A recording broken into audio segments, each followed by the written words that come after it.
Welcome to the Reboot Chronicles, connecting you to the world's top leaders and CEOs rebooting their organizations and themselves with revealing stories to help you prosper in unprecedented times. I'm your host, Dean DeBias, and as a serial CEO who's led dozens of companies that created thousands of jobs and billions in revenue, my passion is uncovering powerful lessons that can inspire you to reboot your organization, your career, and your life. Listen and subscribe wherever you get podcasts or at rebootchronicles.com. I'd like to welcome Raj Mamodia, the chairman and CEO of Brillio, one of the fastest growing tech service providers and partners to Global 1000 corporations who are wanting to innovate for growth and reboot their success. After founding and scaling the company a long time ago and raising multiple rounds of financing, Bain Capital acquired a majority stake to accelerate Brillio's growth and acquisition strategy. Now on its way to becoming what I think is going to be a multi-billion-dollar market leader, Brillio has been on a growth tear, expanding into new sectors, geographies, acquiring competitors, and building, I think, over a 6,000-person workforce across the globe focused on turning disruptions into competitive advantages. Raj, good to see you. Hey, Dean, excited to be here, and thank you for the opportunity. I just summarized your life in like 6 sentences. I'm sorry, but that's I know. That's the best I could do. It was exciting, actually. You must have gone through so many reboots. It's rare. I just love having founders on who are on their way to multi-billions and are still actively engaged in the company instead of bringing in people like me who take over and the founder, the connective tissue kind of goes away. So we love having people like you guys on. And you started way back in the, let's change the vocabulary, IoT days, data analytics. How have you kind of rebooted yourself through all the distractions that the tech industry tries to get people to focus on and where we are today? Yeah. No, I mean, I think Brillio's, sort of start, or let's say existence, actually was deeply rooted in the reboot, right? It was my belief at that point in time, back in 2014, though you said, long time ago, I think it's only 11 years. And Internet years, baby. I think 11 years may seem a long time to my family, how focused I have been.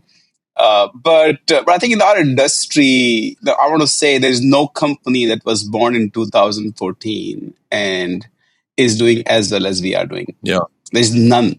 Whatsoever in the world, right? So therefore, I think it's an exciting story. But going back to your reboot question, you see, when we started the company, there was no digital word. I think people were sort of talking about social, mobile, cloud, right? etc. Blackberries. And I think my belief at that point in time was that digital will become a big part of the competitive advantage, for the enterprise. And though there were a lot of, technology leaders and the CEOs and the boards who actually didn't recognize that, as profoundly as you would want them.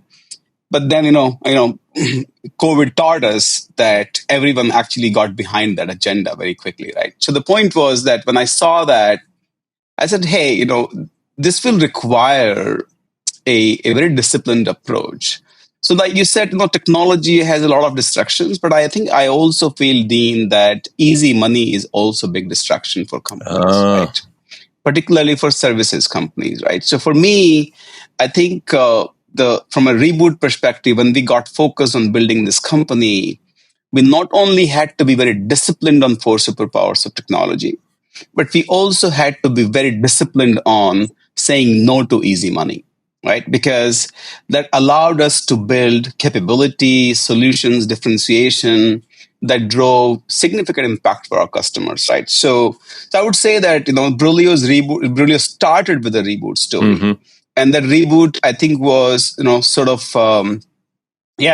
remaining very focused, on what we believed was actually going to be the big part of differentiation for our customers, right? Right. And here we are, 11 years later, still kicking and thriving. Oh, I'd say you're rocking and rolling. But so on the easy money, you're talking about venture capital, vulture capital, pick your name, not client revenue, but just people throwing money at companies and then trying to guide you maybe in the wrong direction? Well, I think both ways, right? So one is that there is going to be some money that will chase you so that, you can have an exit. Right. And, and then everybody makes money, everybody goes home, right, et cetera, et cetera. So there are companies that are built for being sold, right? And they have finite future, in my opinion. That is one type of easy money. The second type of easy money is, when you're chasing, certain success in a over $1 trillion market, Dean, you get distracted very easily because you can do a lot of things, that your customers want you to do. It may not be the most crucial thing for your customer, but it sort of pays the bills, particularly when you start. Because when you start, you don't know if you're going to survive. You'll take anything to make payroll. That's right. Right. And I think to sort of have that discipline then to sort of, say, hey, I really want to drive this impact and be known for this, no matter what the roadblocks are, no matter what the difficulties are. I think both kind of easy monies, that you really have to sort of, say no to, right? Because if I had taken money and tried to actually give an exit to an investor, right, Brillio actually wouldn't be where we are today, frankly. I think my conversations with potential investors was always that I'm chasing something that is going to last forever. I'm chasing something that is built on very core cultural, aspect of the company. So build to last is the core model. So can you buy into that, right? Because it attracts different kind of investors, right? And not the ones, who want to make quick buck with you, right? And, or buck the trend. So, right. But yeah, I think both of those. You've listened to the program. I like to make fun of the big dogs of industry because they're big, they're fat, they're slow. I'm talking about both your clients and your competitors. And we've had a lot of your competitors on. I mean, everybody from, Deloitte to Infosys, Cognizant, Accenture, all the big guys. And my guess is you differentiate. Here I am answering a question myself. Sorry, but my guess was you differentiate yourself with them really by speed. You're still acting like a startup 14 years later or whatever it is, 10 years later. Is that true? I mean, as you look at your competitive advantage out there, it's tough. It's a very tough market. There's a lot of people chasing the same accounts, right? Yeah, I mean, you can imagine, right? I mean, these big dogs, have board level relationships. They are deep pocketed, companies make billions of dollars of profits, Exactly. right? And can buy anything, companies like Brillio anytime they want, right? But they also have a lot of attitude problem. They also have a lot of culture problem. They have speed problem, right? And I will tell you what they're really missing. Yeah. They are missing the key concern for their customers. They don't have that. A Cognizant CEO is deeply interested, in sort of, inking the large deal. But I don't think he gives a shit about, about the customers the way I do, right? The way this team does in Brillio. Right. Why do I have, a 70, NPS score? Because we freaking care, right? We just do. And in this company, you don't get far. You don't get compensated well. You don't get promoted. If you don't show up well with the customers, period, that's just, a simple requirement, right? You could be a god of AI, but if you're not focused on, on customers in a way that we need you to, you're not welcome here, right? So making those choices, I think, has been a big part of of our differentiation. So yeah, of course, speed is very crucial, but our talent is better, Dean. The way we are able to attract talent, these large companies, apart from all the the big and old people who make millions of dollars, they treat people, the young workforce, as widgets. That's what they do. They want to hire these widgets. They want to give them, the standard operating procedures, and they want them to do exactly the same thing. Stay in your corner. I'll throw you pieces of meat. Yeah. And we are about, inspiring people differently. We are about getting them to punch above their weight. We are about, sort of getting them to deliver outcomes that our customers are, going to be amazed with, right? At speed, right? That will drive that. So I think that, and the last thing I will say is that right from beginning, Brillio embraced outcomes. Right? I mean, consulting business is actually, right from McKinsey onwards to, Accenture and Cognizant of the world, they want to just keep billing hours without delivering outcomes, right? 60% of our business actually is on outcomes, where we have skin in the game. right? Now you can imagine a customer getting a higher quality talent, a speed model, culturally driven, but also getting, outcomes, right? It's amazing. I mean, that's the, so I think we are basically honing, and training our guns on, this weakness in all these large Right. companies, and I think we are winning. Yeah, I mean, I actually think it's easy because they're the BFSs, as we call them, big, fat, and slow. And by the way, they do have a lot of AI gods, to your point, that are just pissing off customers. They come in with a little arrogant attitude, and that's how they bill. It's a good model. I'm jealous sometimes, but I was on a speaking at an event. I won't give you any details because it's just mean here, but. And one of the panelists was from one of the big four, and he was talking about how he's helping the auto industry win the AI wars. Every other word out of his mouth was AI. And I remember, 2 years back, everything was about metaverse, which I kind of took. I had a whole keynote, poo-pooing metaverse because I had started it in the 90s with the first virtual world and sold it to AOL.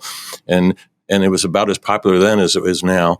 And then before that, there were blockchain and this and that. And then the person gets a question from the audience, well, how does all this tie into blockchain? And it was just deer in the headlights because that's not what they're being told to sell right now. And you guys run into that problem too, because you have to move on to the next enabling thing. All your CEO customers are public. They're nervous about earnings. They need to stay competitive. How do you help them? Yeah, 2 years ago, there was an announcement by Accenture where they said, 30,000 of VR headsets actually were given to all their employees, Right. and everybody was going to be in metaverse, and then Meet me in the metaverse. when Microsoft, when Microsoft launched Copilot, they were the first one to announce, hey, everybody, we're going to buy 30,000, Copilot licenses. Facebook changed their name. Now, yeah, so the point is that when you have so much money, you don't know what to do with that effectively, for your customers. Yeah. So Microsoft comes to you and sort of twists your arm and forces you to buy 30,000 licenses, right? What are you going to do? Right? Your life depends on it. Sure, you'll do that, right? Push enter. Yeah. I think we take a very customer-centric approach to it and very practical approach to it. Right. The way we help CEOs, and the businesses, frankly, is sort of, is deeply rooted in the reality of their businesses, right? Deeply rooted in outcomes that they can drive, right? Yep. So as long as we believe that a technology actually can drive that kind of an impact, right? We are all over it. Right. So, Brillio started with data. That's the core thing. If you just look at some of my press releases, my first Wall Street Journal, interview was actually on AI, And now you may say, well, 11 years ago, how the hell did you know that stuff, right? I think it's the belief, right? The data is going to be the underpinning of everything that we do, right? And so when I look back, Dean, I think, look, a lot of people have a lot of strategies, and technology, is a lot of things for a lot of people. For me, and I think for Brillio team, it has always been about customer and the impact on their businesses, right? So Metaverse came. Are we not prepared to deliver on that? Of course I can, deliver on everything, right?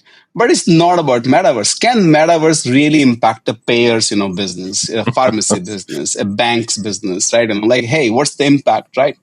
And is it going to be sort of meaningful impact that that we should focus on that, right? So, if you look at some of our competitors and how we reacted to that, we didn't make any big deal out of it because we knew, this damn thing is just going to, just go away. I do a lot of, and it did. As you know, I do a lot of teaching and slideshows. You went to Kellogg, I taught there, and I actually save their PowerPoints and show them 5 years later. It's fun. It's a fun little game I play. No, I think you're right. Look, some of this is judgment as well, right, Dean? We take some of those calls because we know these technologies really well. 100% of Brillio's talent is sort of focused on digital, right? There's no widget here, none whatsoever. We don't have partners who wear expensive suits, and then show up, as sort of speakers on podcasts like yours. Honestly, I think so. I think I will tell you that a lot of people here are sort of practitioners, and they take a very practical view of what is going to impact our customers, and that's what we do. And that's why I think, and later on, I'm sure in your show we'll talk about some real examples of AI. For example, that's where I'm going next, because you guys are like you come in with an innovation, you get them to adopt it, then you get them to kind of say, hey, here's the impact of it, and there's your value creation. So that's your whole model. I've studied it. So you're Right. like, if we don't get the value creation, customer's going to fire us. So I love that. So yeah, give us some examples. I'd love to hear it. Yes, I think, the whole world is talking about AI, of course, and has been, for last at least couple of years, right? And I think consulting companies have made hundreds of millions of dollars by inducing fear, in the boardrooms and with the CEOs, right? And like, hey, you don't do this stuff, and nothing will happen, and et cetera, et cetera. So there is this fear tactic that actually has always worked for them. But if you sort of think about, like where sort of rubber meets the road, I think it's just not, like you don't see a lot of CEOs talking about, hey, is it working for me, right? Because the people who are talking about it aren't going to do it. They aren't focused on doing it, right? So I'll give you some examples, here, from different industries, frankly. So we are very focused on becoming the AI accelerator for the enterprise. How do we become that, right? And our approach there is basically it has four different components of our differentiation there, right? First and foremost, we don't believe AI can be done, or any impact can be driven without actually understanding our customers' businesses, right? You don't really have to understand what makes a payer different from other, what makes a pharmacy different from other, what makes a bank different from other, right? And then there are micro processes, right? When you walk into the bank, what happens? When you order a drug, what happens, right? Et cetera, et cetera. So you really have to understand the industry and the customers, right? The second part I think is that for AI to accelerate, you got to bring your thinking and codified into a platform or or sort of an IP, right? So we have been working on what we call ADAM. So ADAM is Agentic Data and Application Management. So basically, it's the framework blueprint for how enterprise should think about a multi-agentic situation, right? Because likely, like microservices, you will have hundreds of microservices running in an enterprise. Similarly, you'll have hundreds of agents running, right? So what's the standard? How do we sort of code them? How do they interact with each other, and so on and so forth, right? So we bring that to bear. Third, I think, is that see, you using ChatGPT versus me using ChatGPT is going to be different outcome. The outcomes of using AI depend on how AI native you are, in your thinking. Right. Are you taking, that as an order from what ChatGPT does to you, or are you actually engaging, via prompt engineering? They're asking the right questions, right, and validating, are you really getting the right outcomes, right? We believe the AI native talent is going to be very crucial to driving the benefit across the board, right? In everything that we do. And then the last thing I think is, the outcomes, right? So it's okay for people to talk about stuff, right? But, you really want to drive outcomes, right? For the businesses. So let me give you two examples, right? Where I think, even though a lot of people are talking about this, right? So one is, of a telecom provider, right? A telecom provider, and let's say, in one instance, they get about 30,000 calls, right? And 100,000 fallouts, on let's say how they sort of sell the perks. And we just deployed in production a multi-agentic platform, right? That in its very initial stages is over 98% accurate, in identifying the real issues and identifying the false issues, right? And actually has allowed human agents to orders of magnitude improve, their ability to resolve customer issues, right? Now, what it does, suddenly it makes the telecom provider very different from others. Suddenly it makes the telecom provider to sort of launch new perks, and then make sure that the customers are using them, benefiting from them, right? Etc. Yep. Of course, it reduces the cost. It will reduce the cost, right? Your call center operations are actually going to streamline and so on and so forth, right? But I mean, imagine the amount of impact. Now we just did it again. AI is not you implement, at least in our opinion, at an enterprise level. You take it down to a micro level, and that's why I mean by multi-agentic platform. At a micro level, you're building multiple agents to sort of solve a micro problem, right? And then you bring them together to solve a bigger problem, and so on and so forth, right? That's one example for you. It is in production, by the way. I'm not talking And about are the this, right? It isn't satisfaction production. scores going up? Because there are a lot of there's a lot of call Absolutely. center chaos out there with AI right now. They're not all going that well. Absolutely. I picture Absolutely. The second I example I'll picture give your you is for, parents yelling is at the for a phone like, "Give me an agent." Yeah, it's been ugly. yeah, I mean, imagine, I'm supposed to get, free direct Yeah, TV along with my subscription, and now I'm not free is getting it, good. Yeah, and I think so. Wouldn't it be nice to actually get a call from my telecom provider and say, hey, you know what? Is this how is this how you sort of take advantage of it, right? And I realize that you had a poor experience. I mean, that's amazing. It's like mind blowing where so I think we are doing it already, right? Just one example for you. The second example I will give you, right, is in a different industry, let's say a payer, and also as a pharmacy, right? Every time there's a new regulation, right, you have hundreds of applications in the pharmacy, set up that actually have to be tested, right, before the customers actually can get the benefits, before they actually can get their drugs, right? Right. And human beings actually do that testing, by the way, right? And now, so we just did this again, in production, where your entire chain, for any change that you want to do, related to regulatory change or a business change, right? Instead of humans doing it, testers doing it, or technologists doing it, now agent is doing it, right? We have just implemented this for a micro change in the process, but the results are orders of magnitude. No, you are shrinking the time by 99%, and you are shrinking Whoa, the effort, by no 90%, way! right? Wow. Now, I'm not kidding. So this is actually in production again, right? So how will this scale? Now, obviously, you have to invest in these things. They did not happen free of Yeah, cost. They require people to understand the business process. They require, and then it's also not, shitting on, what you have, frankly, meaning we are coexisting with the systems that you have. The idea is that something like this significantly changes how fast you can go to market, things that you can do, and how well you can yeah, serve your especially in customers, medical. right? Yeah, So here are the two examples for you, frankly. And look, I think we're doing a lot of work in customer service, call center, transformation, right? And data management. Like, for example, I'll give you another example, right, where there's a large bank whose networks we run, and you can sort of imagine this 20 years ago, companies that, like your likes of Accenture and Cognizant, when they were winning deals, it's about, hey, I'm going to deploy a Joe Blow, in India somewhere, charge you really cheap, it was and easy. that's why Yeah, you see the advent of 30,000, 40,000, 50,000, sort of people set up that these guys actually have in India because, I'm driving that. Hey, how about using agentic for that? How about we use agentic to sort of understand the problem, triage the problem? So we are actually, we just propose a solution, frankly, right? And so we know exactly now what it takes, Dean, if you can, I'm sure you can sort of guess this, right?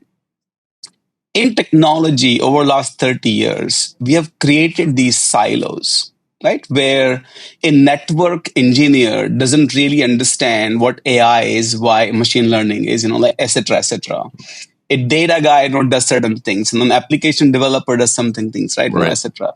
So how do you then get a network engineer to understand what AI can do, what an agent can do, You show right? them. So Brillio's differentiation lies in that, right? That I can take my AI prowess and capability and deploy that in different domains, different expertise areas, right? And that's why we are able to drive this impact for our customers. Frankly, we're just not talking, we are doing this damn Yeah, thing, right? doing And the hard work. I and love the way you guys are. You're deep on the category and the vertical and the horizontal function. You really kind of get the space rather than just generic consulting. The other thing I like that you do is, we've had companies like Zoho on who grew to, over $1 billion. I'll just say it's much more now, but without acquiring anything. Whereas you took this build by borrow strategy. How did you decide? You built. I think you bought 3 or 4 companies. I won't list them because it's for time's sake. But yeah, you've got. What's been the strategy there, and how do you think about, hey, this is our core, this is what we're always going to build, and these are the things I need to pick up in their portfolio? You're looking out 5 years. What's the goal? Right. No, I think look, like I said to you, the core strategy is how are we going to be differentiated and relevant to our customers, Yep. right? And in that process, right, you got to sort of, be fast in building certain things yourself, and don't mind acquiring a sub vertical or a micro focus, company that actually helps us becoming more relevant to our customers, right? So I think the strategy is fairly straightforward, right? So within the choice verticals and within the areas where things matter for our customers, right? What gaps do we have today, and how do we bridge those, right? And can we do that on our own? Again, the time is always of essence, right? Or we actually can go buy something, right, that actually will fit in. Yeah. Okay, and it's fairly simple. I know that companies talk about their acquisition strategy as very complex and this and that. It's very simple. It is about serving customers better. That's a good place to start. I won't go buy a company, if it actually doubles my EBITDA, at a lower, sort of entry point. I don't think that's strategic, right? So we will double our EBITDA, irrespective, right? We'll double our revenues irrespective, right? I think the point is, again, going back to the beginning of the company, stay very focused on customer relevance. And as you do that, do you see yourself moving up or sideways on the food chain? For instance, owning more of the technology companies instead of being the consultant integrator service model all the time? Like owning the actual stuff? No, I think I feel like our models are going to evolve significantly, right? So I don't believe that there's going to be a place for a pure consultant, a traditional consultant. Exactly why I right? asked. Yep. Right. And I think, and so therefore, Brillio has been, and I think has already moved up the food chain, in my opinion, more towards a accelerator, right? Where, we actually can bring capabilities, domain expertise, and a product, right? That helps, now some of our larger customers, like a large bank or top 10, Fortune, 10 company probably would hesitate on getting a product, right? Because there's some plethora of products and stuff like that. And in those cases, nothing will say, hey, here's an accelerator where, we can do a platform for one, right? Meaning it's for you. We'll develop it for you, right? Versus selling a product. But I think so we are already up that chain because, I mean, I'm sure, you can imagine a McKinsey consultant gives you a nice PowerPoint presentation, after, let's say, a week long, 80 hours of work, right? A week long work, asking you questions and all that, right? I can do the same thing now in 2 hours with AI. Right. I can actually just keep, prompting the AI, in a way. You need a smart consultant on this side for sure, but I don't need to go through all the research and this and that. And by the way, I can build agents for all of them. Right. Do research of this, do research of that, right? Et cetera, et cetera. So. Yeah, and that's a trap too. You don't want to fall into that. But that's actually why I asked you that. You were born in the digital age, so you've always been a digital first company, easy to run over the big dogs. But now you're a big dog, and these new guys are I call this Uber yourself before you get Kodak, right? It's like, so you're positioning yourself so you don't get Ubered and you don't turn into, roadkill, it seems like. Yeah, I think, you're talking about Reboot. It is so important to reinvent, reboot, destroy yourself, right? And frankly, I think, like I was telling you earlier, I think the value that I would bring to Brillio and Brillio's future is that don't hesitate to kill what is not going to be relevant, a year from now, 3 years from now. Just do it right now, right? And sort of, stay very future focused, right? So I think, we have been very, very focused on that. And I think, the way you will see is, it's frankly a blessing to have a culture in the company that sort of, embraces these changes, right? Versus resistance, right? And because it's a big part of our differentiation, right? So it's been great. Yeah, I mean, it's a combination of bold leadership, good financial partners, and you're not public, so you don't have to worry about every single order. Imagine, it's a blessing. It's a blessing. I don't have to go to a street and talk BS, right? Every quarter. Oh gosh, I've done it. Well, listen, you've got so many reboot stories. I think you must have tons of them about the personal challenges you've gone through. What would you like to share today about your own reboot? Yeah, no, I think it's I have a very recent reboot story, for Oh, you. good. And so listen, I think as I finish a decade, in just building Brillio, right? And you can imagine a lot of sacrifices. Families suffer, with entrepreneurs and so on and so forth. You're always wondering, right? Um, your bank balance is decent, right? You wonder why the hell am I still putting in 16 hours a day, Right. And what sort of really drives you. And on this process, you're getting older, you're doing a lot of things because it looks good, right? You're hanging out with some big dogs, you're sort of on the cover of some magazines, you're like you're on social media all the time, right, etc. On the reboot.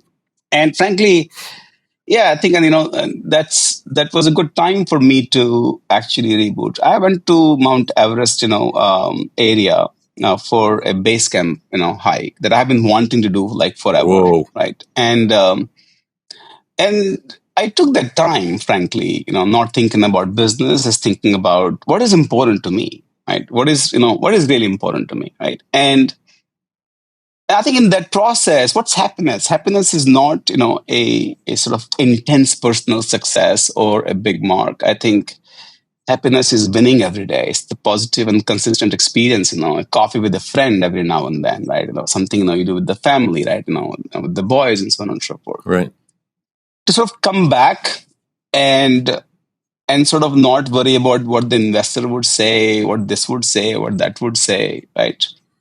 To sort of have that clarity that what's important to me is this. I'm a good human being. I think I'm a very interested individual. Whether I'm a good leader or not, I think that my people will decide, the others will decide, right? But I think for me it was very important to be very authentic, right? Sort of really focus on what matters, what drives happiness. And you'll see, like I'm not any social media. I don't crave for any, anything, but I'm so focused and I'm having fun. Right? You asked a question, hey, after 11 years, why the hell are you still doing it? Because I'm having a lot of fun, right? And that was a reboot for me, right? I got back from my base camp hike. I was in Nepal, for almost 2 weeks, right? And I kid you not, my board member said, "What's wrong with you? You're just very different now." Yeah. Right? And that is because like sometimes you get confused, you get in this zone, right? And you really have to take a step back and think about what's important to you, right? And I had to do it, frankly. It was very valuable for me. Great story. Everest will do that to you. A very humbling experience. I'm glad you survived, by the way. Well, thanks, Raj. Thanks for joining us today. Oh, thank you. This is amazing. You've been listening to... enjoyed it. Yeah, thanks. You've been listening to Raj Mamodia on the Reboot Chronicles. This is Dean Tobias. Please listen, subscribe, watch, do whatever, wherever you get your podcast or at rebootchronicles.com.